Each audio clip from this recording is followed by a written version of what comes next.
Bonjour à tous et bienvenue dans cette vidéo sur la modélisation 3D. Aujourd'hui au programme on va continuer le sujet des esquisses avec un exercice pratique et donc je vais vous montrer comment réaliser une pièce pas à pas avec une bonne méthodologie. Si vous n'avez pas vu la vidéo précédente, bien entendu je vous invite à la regarder, vous pouvez la retrouver en haut à droite de la vidéo. Si vous avez des questions, des remarques, n'hésitez pas à les poser en commentaire, j'essaie de répondre à tout le monde. Et si vous voulez aller plus vite, vous pouvez regarder dans la timeline de la vidéo pour vous y retrouver plus rapidement. J'ai ajouté des petits chapitres qui vous permettront de voir un petit peu de quoi je parle dans la vidéo. Allez, sans plus attendre, on va commencer à réaliser la pièce et la première fonctionnalité que je voulais vous montrer pour réaliser une esquisse, c'est comment insérer un canvas, c'est-à-dire une image de référence qui va nous aider à créer notre pièce pour nous appuyer un petit peu sur un schéma qui a déjà été réalisé. Alors pour insérer une image, c'est très simple, il vous faut d'abord une image de référence, bien entendu. Vous pourrez retrouver le lien pour accéder à l'image que j'ai utilisée dans ce tutoriel dans la description. Et ensuite, vous allez tout simplement dans Insert et vous avez Insert Canvas juste ici. Vous cliquez dessus et donc là il va vous proposer de chercher une image et vous pouvez cliquer ici pour insérer depuis mon ordinateur pour chercher une image sur votre PC.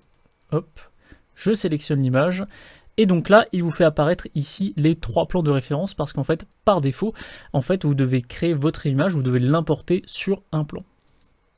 Alors bon là je prends un plan au hasard, ça n'a pas d'importance. Je valide. Alors là, j'ai inséré directement mon canvas, mais en fait, il ne va pas trop nous servir tel quel. En fait, il faut lui donner déjà à peu près une dimension précise. Donc moi, ce que je fais, ce que j'ai l'habitude de faire, il y a plusieurs méthodes pour ça. En général, je reviens en arrière, tout simplement. Je crée une esquisse, et en fait, cette esquisse, je vais tout simplement faire une ligne de construction toute simple, qui va me permettre de me donner une dimension de référence dans mon environnement. Si je reprends le modèle sur lequel nous travaillons, on va le regarder en grand. On peut voir ici par exemple il y a une cote de 104 mm et on va utiliser cette cote là pour réussir à créer, à dimensionner surtout notre canvas. Alors là tout bêtement du coup je vais coter ma ligne de construction, je termine mon esquisse et ensuite je peux revenir à mon canvas et je vais le dimensionner en faisant Edit Feature. Je vais alors le dimensionner de telle manière à ce que les points hop du canvas concorde avec la cote que je viens de créer.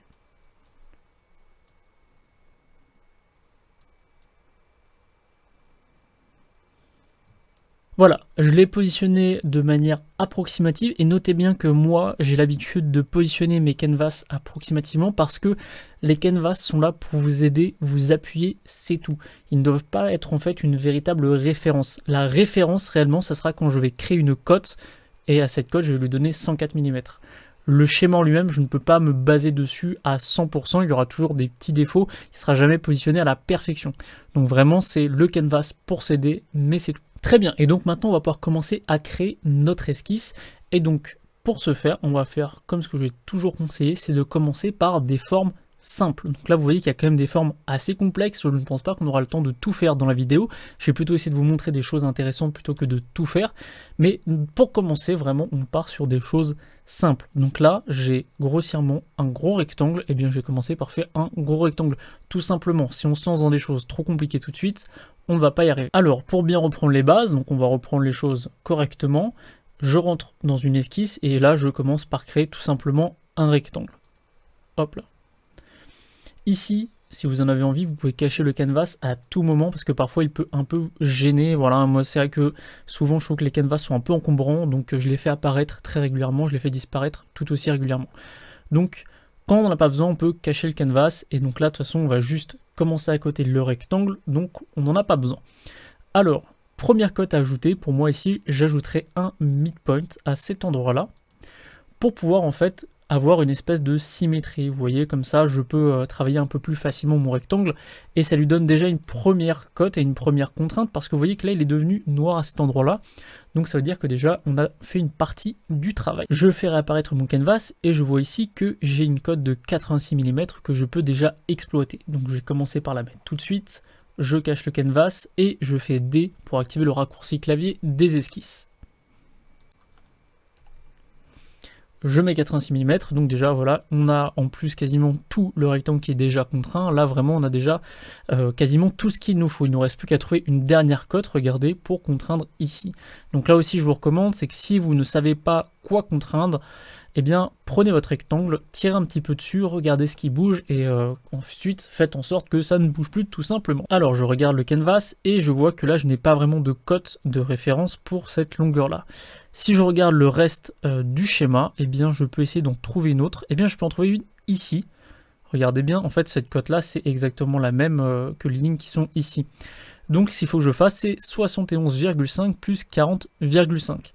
Et bien pour ça, pas besoin de sortir la calculatrice, Fusion le fait très bien tout seul. Donc regardez, je crée une cote en faisant raccourci clavier D, et ensuite donc il me fait apparaître la box pour me demander la dimension. Bah ce que je peux faire, 71,5 plus 40,5.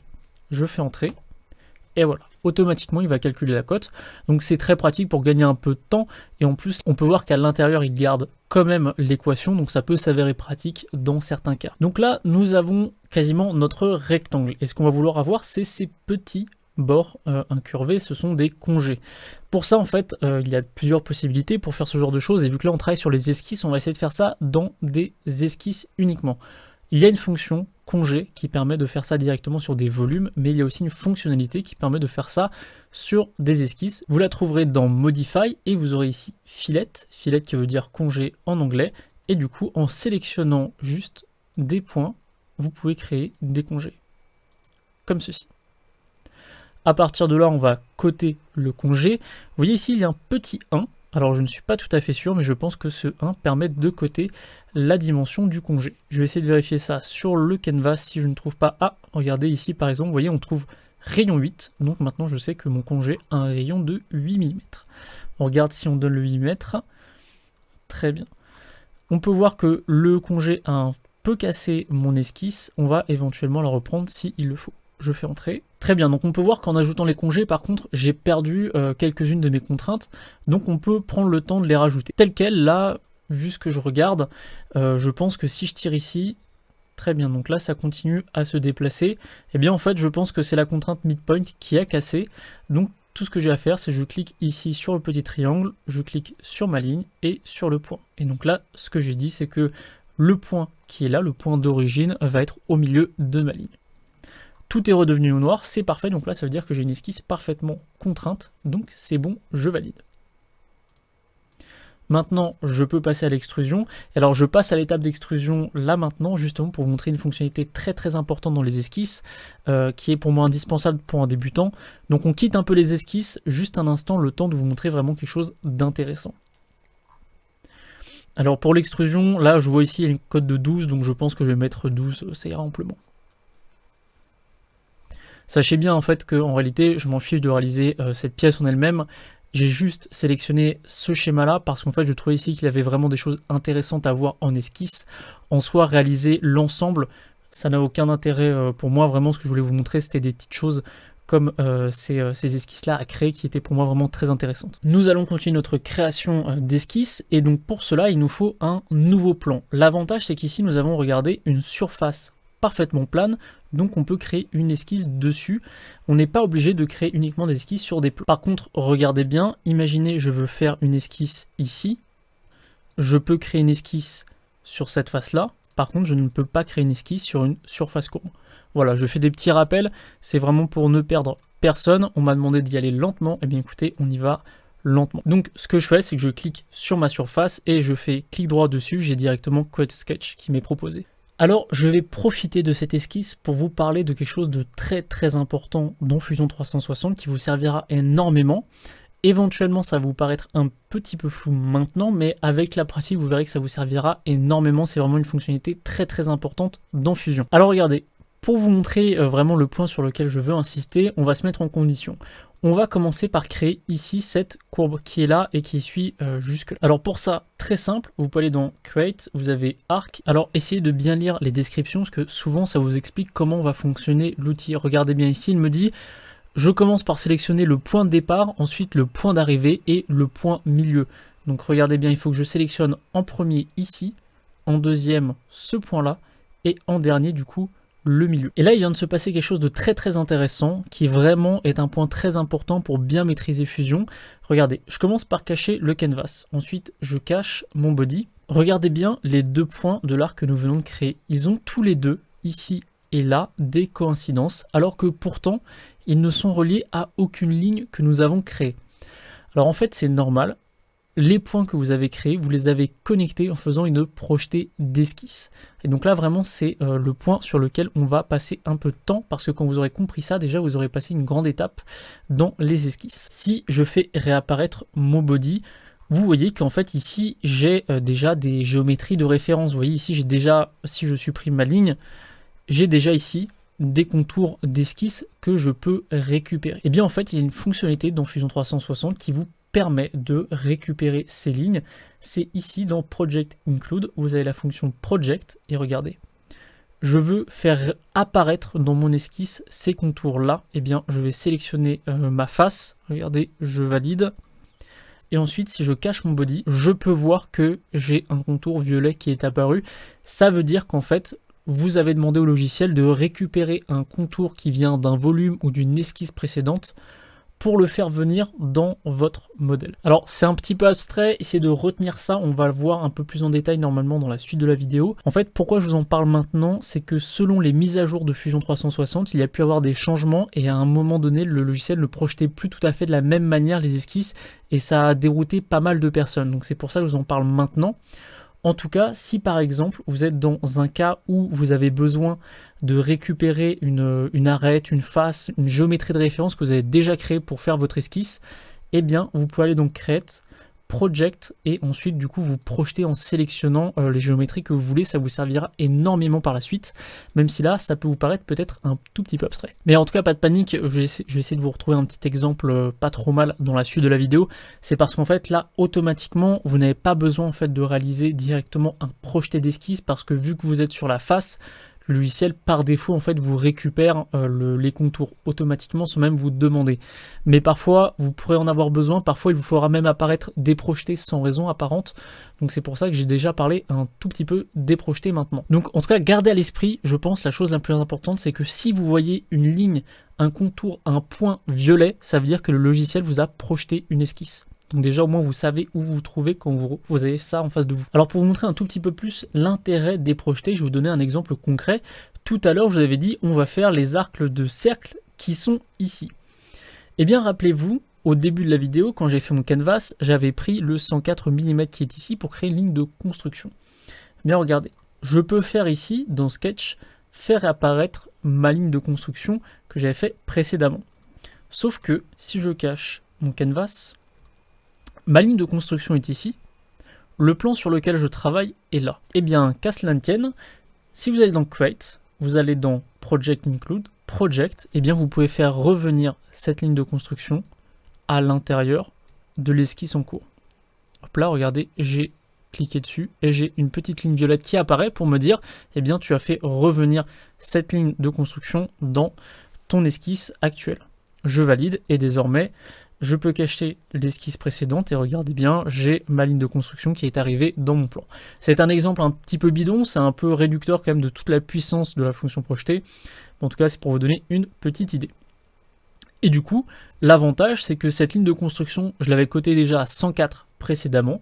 Bah, ce que je peux faire maintenant, c'est juste recréer un arc, tout simplement, et me caler par rapport à cette ligne de construction, sans même du coup avoir à recoter, parce que j'ai déjà ce qu'il me faut sous la main. Alors je m'émancipe un tout petit peu du canvas bien entendu, mais en fait c'est juste pour vous montrer les choses intéressantes, parce qu'en réalité vous voyez mes lignes de construction, il devrait y avoir un petit offset à cet endroit là. C'était vraiment pour vous donner un exemple intéressant pour utiliser les projetés, tout simplement. Bon alors du coup on continue comme d'habitude, on regarde ce qui bouge. Donc là, mes deux points peuvent bouger et je vois que ce point bouge aussi. Donc là, en fait, vu que j'ai créé un arc de cercle, en fait, un arc de cercle va avoir un origine. Donc cette origine se balade au milieu. Je vais le contraindre sur la ligne centrale pour que du coup, ce point déjà ne bouge plus. Ça sera déjà une bonne avancée. Tout simplement, je fais une coïncidence. Je clique mon point, je clique ma ligne au centre et c'est bon. Déjà maintenant, les deux points maintenant sont symétriques et ça me fait gagner un petit peu de travail. Maintenant, ce que je peux faire, bah, du coup, exactement la même chose en bas. Je recrée un arc de cercle et je sélectionne directement ici ma ligne centrale. Comme ça, vous verrez que mon point a directement été contraint au centre. Ah, quoique. Bien, regardez là, si je cache mon canvas, je ne sais pas pourquoi, mon point a disparu, il n'est pas là, du coup je ne peux pas travailler avec lui. Alors, ce que je peux vous proposer, du coup maintenant, ça va être de montrer une autre manière de contraindre exactement la même esquisse. Quand vous êtes là, vous te dites, c'est bizarre, c'est pas tout à fait de la même manière, en fait, tout simplement, le point est parti se cacher ailleurs, mais en tout cas, on peut trouver d'autres manières pour contraindre correctement l'esquisse. Par exemple, ce que je peux utiliser, c'est la contrainte symétrie. Donc, je sélectionne les références à symétriser et je sélectionne la ligne de symétrie. Et regardez, maintenant mes deux points sont symétriques l'un par rapport à l'autre. Donc ça me permet déjà de contraindre d'une autre manière plutôt que d'utiliser la coïncidence comme tout à l'heure. Alors ce qui me manque maintenant en fait, ça va être de donner une valeur à mon cercle. Alors là, pas de bol, si je regarde mon canvas, il n'y a rien qui me donne une bonne information pour contraindre cette ligne à première vue. Donc ce que je vais faire, c'est que je vais me positionner à peu près par rapport au canvas et je vais faire D pour créer une sketch et ça va me permettre, regardez directement, je clique sur l'arc de cercle et ça me permet de créer une cote de rayon. Alors là, tel quel, si je regarde, ça correspond effectivement à peu près à 60. Bon là c'est approximatif, mais normalement si c'était un peu mieux coté, j'aurais dû trouver directement une valeur sur mon schéma. Du coup l'arc de cercle qui est ici doit avoir exactement la même cote, donc normalement si je fais un equal qui va me permettre de donner la même valeur entre deux éléments, si je sélectionne le premier élément et je sélectionne le deuxième, automatiquement il va lui donner à celui-ci une valeur de 60 mm. Et voilà, du coup maintenant c'est à dire qu'il ne me reste plus qu'à coter. Alors je cherche un endroit où je peux coter sans problème. Ici ça m'a l'air bon. Je donne une valeur à peu près ronde parce qu'effectivement je n'ai pas tout à fait respecté le canvas pour vous montrer les exemples de projetés. Mais en tout cas regardez là, tout est noir, tout est parfaitement contraint et j'ai les profils sur lesquels je peux travailler. Donc voilà, on a déjà fait cette première partie qui était assez intéressante. On peut maintenant par exemple passer directement à l'extrusion. Hop, on va faire juste quelques millimètres. C'est une flasque, donc normalement ça ne doit pas être très profond. Mais là, vu qu'il n'y a pas beaucoup d'informations et que ça n'a pas grand intérêt pour ce tutoriel, on va s'imaginer que ça fait 2 mm de profondeur. Alors poursuivons et maintenant je vous propose de réaliser ici cette esquisse qui est juste là.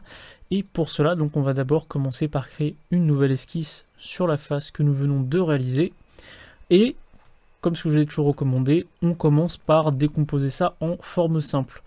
Donc grossièrement, ce que j'ai ici, c'est un cercle. Bon déjà, première chose. Après, pour cette forme-là, je vais la dessiner grossièrement avec l'outil Line. Et alors par contre, attention, regardez bien, parce qu'il m'ajoute en même temps des contraintes juste en créant les lignes. Donc essayez de voir si, par exemple, quand vous réalisez le tutoriel de votre côté, les différences entre ma version et ce que vous faites ne viennent pas tout simplement du fait que vous n'avez pas eu les mêmes contraintes qui ont été créées tout simplement. Parce que regardez bien, ici il m'a fait plusieurs perpendicularités, une horizontale verticale, là encore une perpendicularité. D'ailleurs ici cette ligne là devrait être aussi perpendiculaire, donc je vais rajouter tout de suite une contrainte pour avoir quelque chose d'un tout petit peu plus cohérent, perpendiculaire, hop, à cette ligne. Et donc là, vu que j'ai dit que je faisais un croquis, bon bah je positionne un peu pour regarder. Ce que je peux supposer, donc là vraiment c'est un petit peu au flair, je pense que ce côté-là et ce côté-là sont égaux, donc j'ajoute une contrainte equal pour me lancer. Je peux supposer la même chose pour ce côté-là et ce côté-là, donc je lui ajoute aussi la même chose encore. On a déjà un bon début, donc maintenant ce que j'aimerais c'est avoir un point de référence. Donc ce que je vais faire c'est comme point de référence, je vais me baser sur le centre du cercle et donc je vais essayer de contraindre le centre de ce cercle au maximum. Pour ça, je vois qu'ici j'ai l'origine et j'essaie toujours d'avoir l'origine au milieu. Regardez bien, en fait j'essaye d'avoir l'origine bien en symétrie pour l'avoir de chaque côté. Donc comme ça en fait ça me permet d'avoir des points de référence beaucoup plus facilement. Alors ce que je vais faire c'est que je vais créer une ligne de construction et ce que je vais faire c'est que je vais partir de l'origine et je vais aller jusqu'à mon point.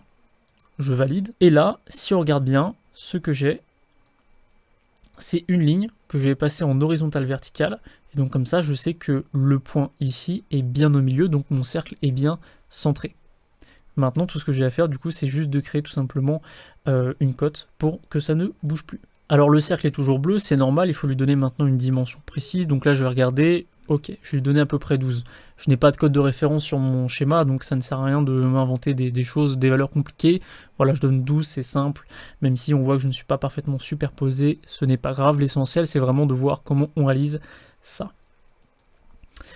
Très bien, donc là du coup j'ai un point de référence, c'est très pratique, mon cercle ne bouge plus, ce point ne bouge plus, donc je peux m'appuyer dessus en fait pour créer le reste de l'esquisse.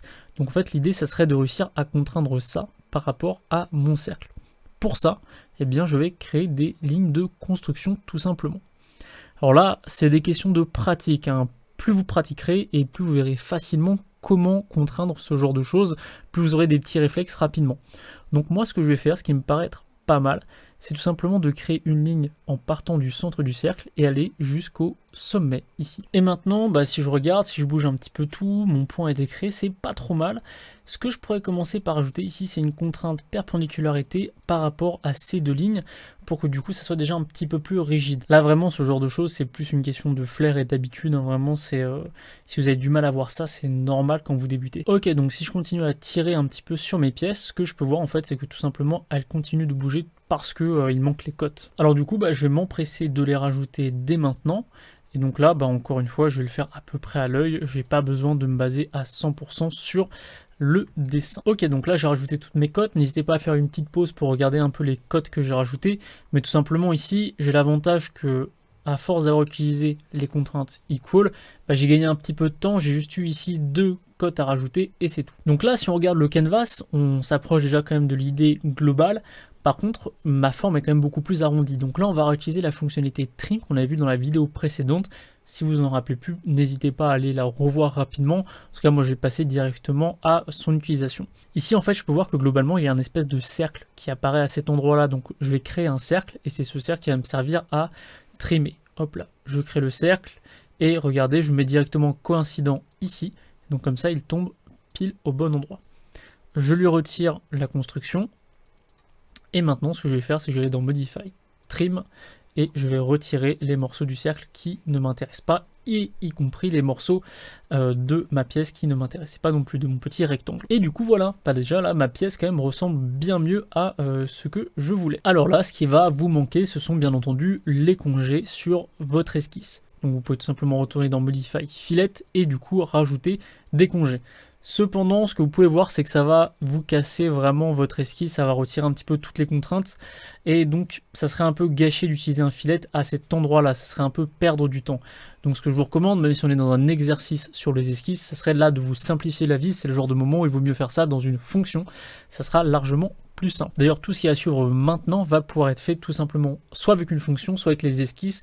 Moi, je vous recommande de faire ça avec les fonctions, je trouve ça plus simple, mais avec les esquisses, ça marche aussi. Vous avez cette partie-là, vous avez dessiné, vous avez pris du temps pour la coter, et ça serait dommage de devoir refaire la même chose à chaque fois de l'autre côté. Ça serait perdre un petit peu de temps. Le modélisateur est flemmard, dès qu'on peut gagner du temps, on va essayer d'en gagner un maximum. Donc quand vous allez dans Create, et vous avez Circular Pattern ici, vous allez pouvoir en fait créer la même esquisse par rapport à un centre d'axe. Donc regardez, je vais le faire pas à pas. J'ai ouvert ma fonction, j'ai ici objet et je vais sélectionner l'ensemble de mon esquisse. Vous noterez qu'en faisant un double clic, j'ai sélectionné directement l'ensemble de mon esquisse pour gagner un petit peu de temps. Maintenant, il me propose ici Center Point. Donc le Center Point, il est vite vu, il est juste ici. Je clique dessus. Et là, vous voyez apparaître ici en ligne de construction votre preview en fait de votre circular pattern. Quantity par défaut il l'a proposé en 3, et bien moi j'en veux 4 et regardez ici je vais avoir directement mes patterns qui vont apparaître. Je valide et là comme par magie j'ai l'ensemble de mes patterns qui ont été créés rapidement sans que j'ai à refaire plusieurs fois la même chose. Et un autre gros avantage c'est que si je modifie quelque chose ici, et bien tout suit à côté. Donc ça c'est extrêmement pratique. Et donc voilà, là où il est important d'être flemmard en fait, c'est de gagner du temps sur ce genre de choses. Si jamais vous avez besoin de changer cette cote en cours de route, vous n'aurez pas à modifier autant de fois que vous avez fait le petit dessin qui est là, vous n'aurez qu'à le modifier une seule fois et c'est terminé. Et donc là, on passe tout simplement à une petite extrusion, et comme ce que je vous avais conseillé tout à l'heure, je trouve ça beaucoup plus simple de faire les congés directement dans une fonction plutôt que de les faire dans une esquisse. J'essaye en général de garder mes fonctions simples, et donc je trouve ça plus efficace de faire les filets et les congés, et même les répétitions circulaires d'esquisse, ce que l'on vient de voir. Je préfère faire ça directement avec une fonction plutôt que de le faire ça dans un environnement d'esquisse.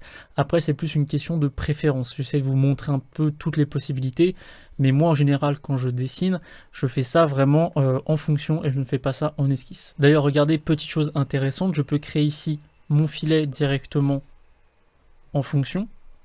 Et l'avantage, je trouve que c'est beaucoup plus simple à paramétrer en revenant ici. Et je peux même d'ailleurs, regardez bien, aller dans Create pattern et je retrouve exactement les mêmes fonctionnalités qu'en esquisse, je peux refaire un circular pattern. Et donc là, ce que je vais refaire en fait, c'est que je vais refaire mon filet tout autour, pareil, de mon centre d'axe. Regardez, si je prends ici le contour du cercle, en fait, il va prendre le centre d'axe du cercle. Et là, je refais pareil, je refais une répétition circulaire, mais cette fois-ci de mon congé. Et je trouve que c'est plus simple que de faire ça plusieurs fois avec les esquisses. Enfin, je trouve que les esquisses, pour ça, c'est un peu plus fragile.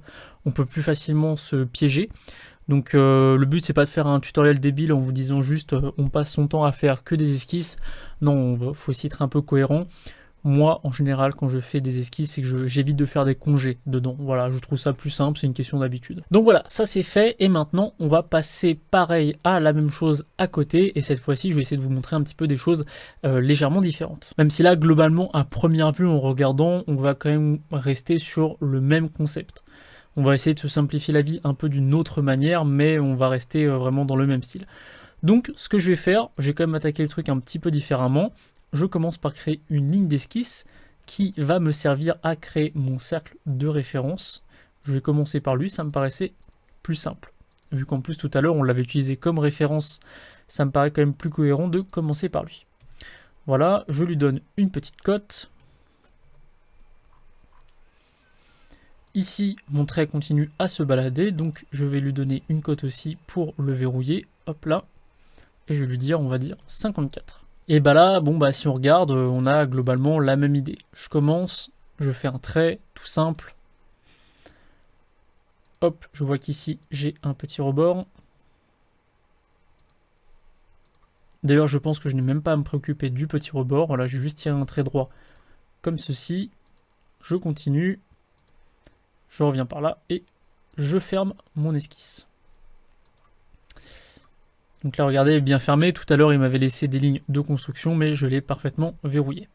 Et donc là, on repart pour le jeu des contraintes.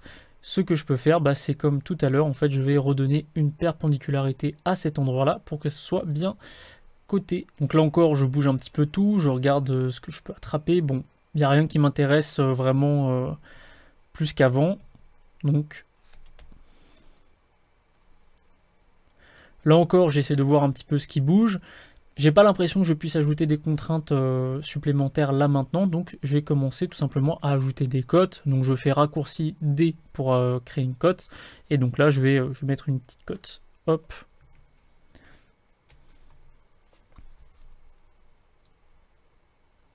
Donc voilà, 16 ça rentre pile poil. Ici pareil, je vais donner une deuxième cote à cet endroit-là.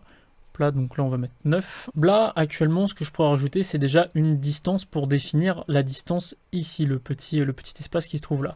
Donc ce que je fais c'est que je vais tout simplement sélectionner la ligne ici et je vais la coter par rapport à la ligne là. Regardez, et hop il m'a créé une toute petite cote et donc 1.5 ça me paraît être pas mal. Très bien, on a deux lignes noires qui sont apparues donc ça veut dire qu'on avance.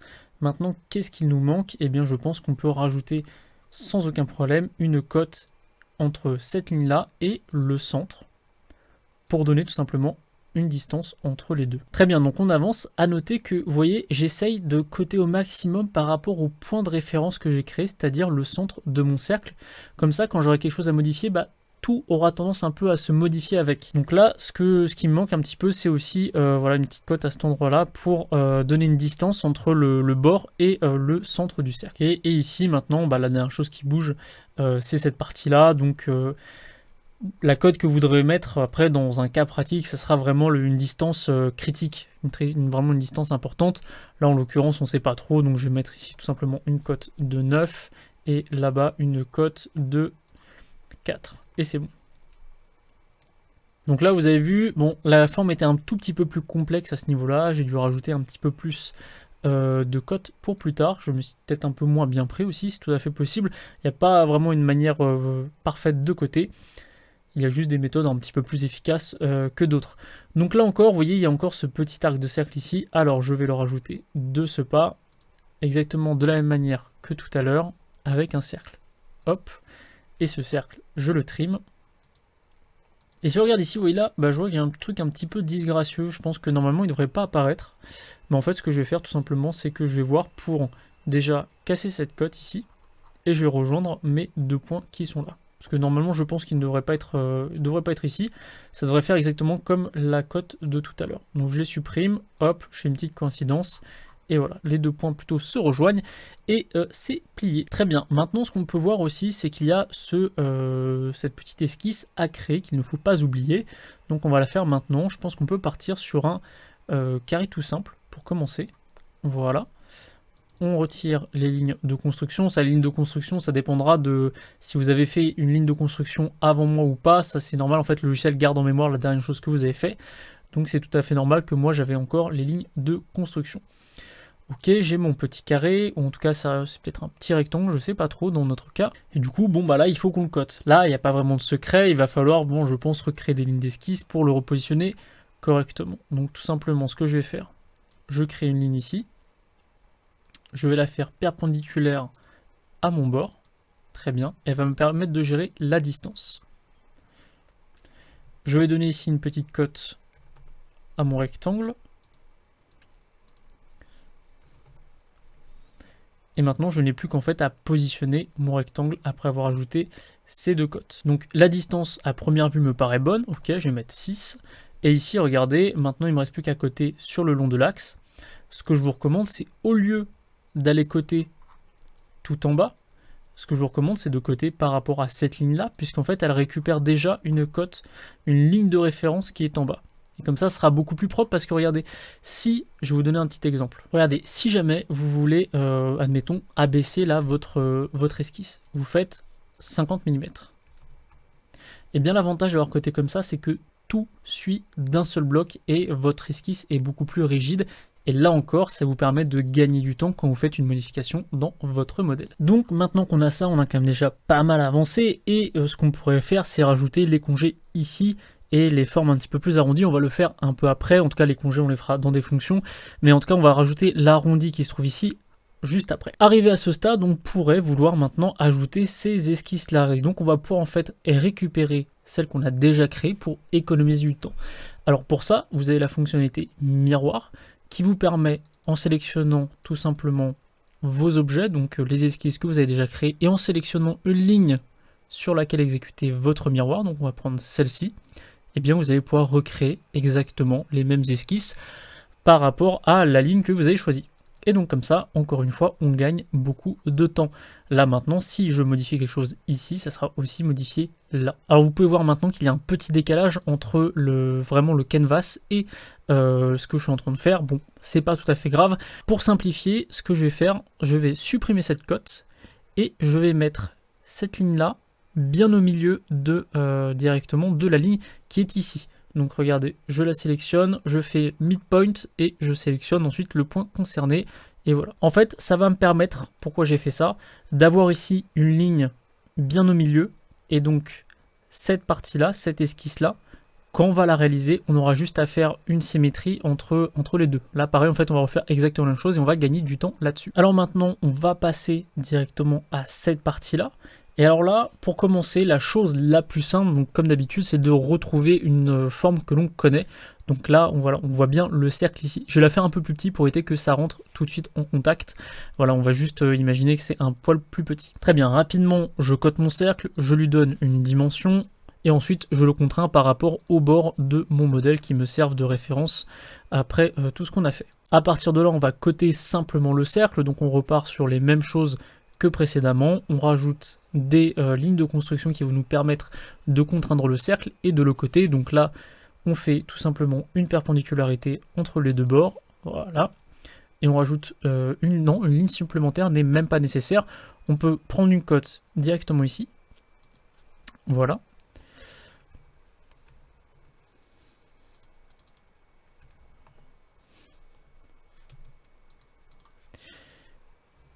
Une deuxième cote à cet endroit-là.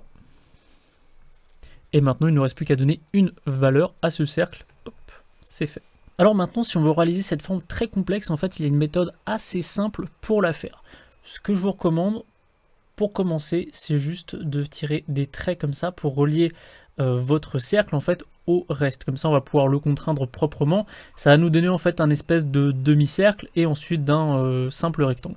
Alors moi, ce que je fais en général, c'est que voilà, je fais une ligne qui relie les deux points concernés. Et ensuite, je vais faire en sorte que cette ligne soit coïncidente au centre du cercle. Voilà. Sinon, il y a une autre possibilité, c'est d'utiliser la contrainte tangente, ce qui va faire qu'en fait, ma ligne ne coupera jamais le cercle. Elle va seulement le toucher en un point. Très bien, c'est déjà pas mal. Maintenant, je vois qu'en fait, finalement, ça va peut-être pas correspondre parfaitement à ce que je voulais. Alors finalement, autre proposition, je supprime cette ligne qui ne m'intéresse plus. Et ce que je vais faire, c'est que je vais faire une ligne qui viendra ici. Je la contrains bien à l'horizontale. Vous voyez que les deux lignes sont toujours reliées grâce à la tangente et aussi au fait que cette ligne a une relation avec les deux autres. Vous pouvez voir en fait que l'idée là actuelle, ce que je recherche, c'est de réussir à grossièrement avoir cette courbe là ici, et ensuite la deuxième qui est à cet endroit là. Et donc c'est ces deux lignes qui modélisent ces courbures. En fait on va voir comment on va un peu tricher pour réussir à les obtenir simplement, ou en tout cas le plus simplement possible. À savoir que je trouve de l'ensemble des esquisses qu'il y a ici à modéliser, je trouve que c'est cette partie-là qui est un petit peu, voilà, qui est la plus dure. Ok, donc là, je contrains d'abord cette ligne pour voir si j'arrive à faire en sorte que mon esquisse ne bouge plus. Ok, si je fais 34, c'est un peu trop, je vais mettre 33 à la place, ça sera bien. Voilà, ça correspond. Et là, tout est noir, c'est parfait. Je vais juste trimer ici pour retirer les parties du cercle qui ne m'intéressent plus. Parfait. Et maintenant, on peut voir déjà qu'est-ce qu'on va réussir à faire avec ces lignes-là. Si on va dans Fillet, on peut réussir à obtenir quelque chose d'assez intéressant en théorie. Alors là, vous voyez que ça ne fonctionne pas, et c'est d'ailleurs en partie pour ça que je préfère utiliser le filet qui est intégré directement dans les fonctions. On va voir si on n'arrive pas à avoir quelque chose d'un peu plus intéressant directement en extrudant le volume. Donc là, que l'on soit bien d'accord, j'ai extrudé, donc là je ne suis plus dans une esquisse, j'arrive dans les fonctions, et on va voir si avec la fonction filet, j'arrive pas à faire quelque chose d'intéressant. Je sélectionne mon arête ici, et je vais extruder comme ceci. Voilà. Je fais la même chose de l'autre côté pour voir un peu ce que ça donne. Et voilà, c'est moins bien, ça correspond un peu moins, donc je pense que je vais les faire plus précisément à la main, mais en tout cas c'est une idée un peu pour vous montrer que même si on peut faire beaucoup de choses dans les esquisses, parfois c'est bien de passer des esquisses aux fonctions. Parce que là vous voyez par exemple pour faire cette courbure, j'ai pu la faire au final assez facilement avec les fonctions. Mais bon, trêve de plaisanterie, on va essayer de faire tout ça avec des esquisses, ça sera un peu plus propre et surtout ça fera un peu d'exercice. Alors l'idée que j'ai actuellement, je pense qu'en refaisant un arc, on peut réussir à refaire quelque chose d'assez intéressant assez facilement. Très bien, donc j'ai commencé, j'ai créé un premier arc, maintenant je vais le déplacer un petit peu pour voir où est-ce qu'il se positionnerait assez bien sur mon modèle. Je pense qu'il serait bon de rajouter ici une contrainte tangente, après c'est plus une question de style et surtout du résultat voulu. Même ici, voilà, je vais rajouter une petite tangente ici, entre ces deux lignes-là, parfait. Et maintenant, je vais piloter normalement juste à partir des points, voilà. Ok, je trouve que là c'est vraiment propre. Quand on travaille avec des cercles, vraiment j'aime beaucoup utiliser la fonction tangente. Je vais vous montrer un petit peu ce qu'elle fait. Regardez bien, ici j'ai un cercle tout simple. Si je tire un trait, actuellement voilà, mon trait touche le cercle en 2 points, c'est-à-dire qu'il n'est pas tangent, alors que là si je dis mon cercle est tangent à ma ligne, eh bien en fait ma ligne va venir seulement toucher en un seul point le cercle. Et d'ailleurs si on fait une coïncidence, là, j'ai vraiment ma ligne qui s'arrête au niveau du cercle et ça me permet du coup, par exemple, de facilement trimer un cercle si jamais je fais 2 lignes. Voilà, avec ma deuxième ligne, j'ai fait exactement la même chose. Là, ça me permet du coup d'avoir juste les 2 lignes qui touchent en un point et voilà, ça me fait un espèce de demi-cercle assez rapidement. C'est pour ça que j'aime beaucoup la fonction tangente. Dans l'absolu, on peut faire la même chose sans, mais c'est beaucoup moins propre. La fonction tangente, elle permet d'avoir quelque chose de très contraint, de très précis. Ça d'ailleurs, ne l'oubliez pas, n'hésitez pas à aller jouer avec les contraintes de votre côté, ça sera extrêmement intéressant pour vous de les découvrir et de lire un peu leur description. Ok, donc maintenant, ce que je vais faire, c'est que je vais contraindre ce point pour essayer de faire en sorte que mon arc de cercle ne bouge plus. Parfait, il est bien noir comme on le veut. Maintenant, il ne nous reste plus qu'à rajouter la dernière courbe. Pareil, donc on va refaire en 3 points un arc. Et on va partir d'ici, on arrive à cette ligne-là, et voilà. Je valide, je clique un peu n'importe où, et ensuite je rajoute les bonnes contraintes. Donc une tangente ici, une tangente là, voilà, et c'est auto-contraint.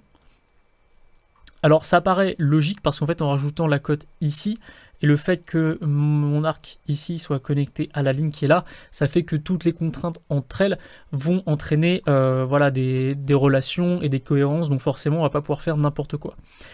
Si je voulais tout simplement que mon arc de cercle soit un peu plus libre, il faudrait qu'en fait je me déconnecte de cette ligne de construction qui est là.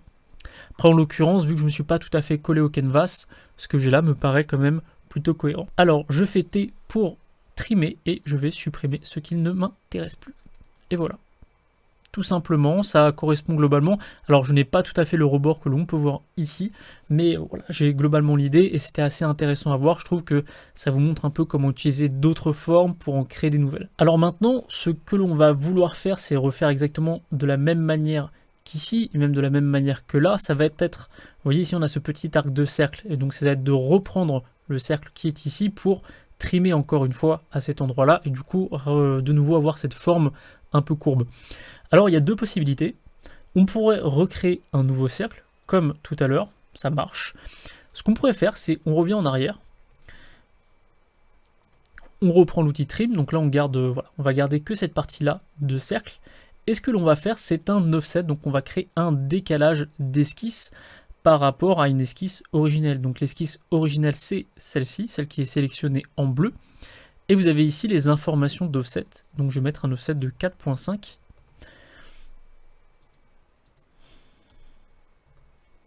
Et grossièrement, en fait, ce que ça me crée, ça crée une deuxième esquisse avec un décalage de 4,5 mm. Et à partir de là, je peux l'utiliser, je peux trimer avec.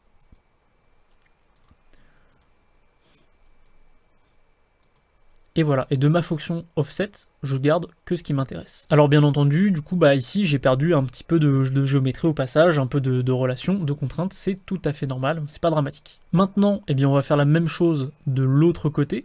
Ce que l'on va faire, c'est qu'on va faire encore une fois un miroir. On sélectionne les lignes qui nous intéressent, d'ailleurs j'ai oublié de retirer cette partie-là qui ne nous intéresse plus. On fait un miroir, on sélectionne celle-ci, celle-ci, et on fait le miroir par rapport à la ligne qui est ici. Donc là, vous voyez l'intérêt du fait d'avoir déplacé cette ligne, j'ai directement un miroir, ce qui est beaucoup plus simple et ce qui fait gagner énormément de temps pour modéliser. Alors là, je pourrais refaire un offset, le problème c'est qu'il va me manquer en fait un petit peu de géométrie pour pouvoir le faire, donc sinon je peux refaire tout simplement un cercle en partant du centre, et cette fois-ci pour le côté, je vais le coter non pas en partant directement du centre, hein, je ne vais pas le coter par rapport au diamètre, mais je vais coter entre l'espace entre cet arc de cercle et mon cercle. Regardez bien, j'ai sélectionné les deux, maintenant si je fais 4.5, voilà, mon cercle se positionne au bon endroit, et maintenant je n'ai plus qu'à supprimer ce qui ne m'intéresse plus. Alors je vois qu'en chemin j'ai perdu quelques petites relations. Donc ce que je peux faire, c'est que je peux regarder un peu ce qui s'est perdu en chemin et les rajouter. Donc voilà, par exemple, je vois qu'ici il y a une contrainte horizontale qui manque, je la rajoute. Et maintenant, ça y est, déjà au moins ça, c'est revenu, c'est bon. Ici, j'ai perdu une petite cote, donc je la rajoute. Très bien. Vous pouvez voir qu'ici, j'ai l'impression qu'en fait, c'est directement la cote du cercle qui a sauté, donc je vais la rajouter, je vais en mettre une complète, voilà. Et du coup, j'imagine qu'ici, c'est exactement la même chose. 13, je valide. Ah non, il en manquait une petite ici aussi, donc je la rajoute. Là, c'est une horizontale verticale. Donc vous comprenez bien que le jeu, c'est de réussir à trouver les contraintes qui manquent et de partir un peu à la chasse à la contrainte. Voilà, donc j'ai pris un bon moment pour ajouter les bonnes contraintes. Maintenant, tout est bien contraint comme il faut. Vous pouvez voir que c'est peut-être un peu fouillis, donc n'hésitez pas peut-être à faire ça en plusieurs esquisses pour que ce soit plus simple pour vous. Voilà, moi j'ai l'habitude de travailler dans ce genre de conditions un peu où c'est un petit peu le bazar, donc n'hésitez pas à faire comme vous le sentez. Moi je voulais vous montrer que vous pouviez faire vraiment en un minimum d'esquisses. Et donc là, de l'autre côté, c'est très simple, on va rajouter tout simplement encore une fois un miroir. Pour ça, je vais créer une ligne qui va me servir à faire le miroir, bien au centre. Donc je me suis directement placé par rapport à l'origine. Et cette fois-ci, eh bien, je vais faire mon miroir. Donc ma mirror line, c'est celle-ci. Et mes objets, eh bien, c'est tout ce que j'ai créé jusque-là.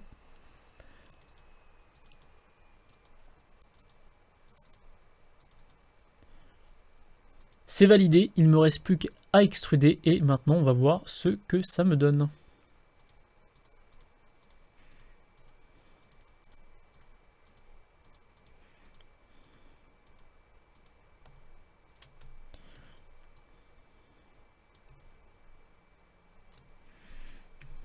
Et donc voilà, globalement, si on regarde, j'ai les formes qui étaient sur mon canvas et ça correspond plutôt bien. Donc voilà, c'est tout pour cette vidéo. Je ne vais pas aller plus loin sur ce dessin, tout simplement pour éviter que la vidéo soit trop longue et que du coup vous soyez débordé de plein d'informations.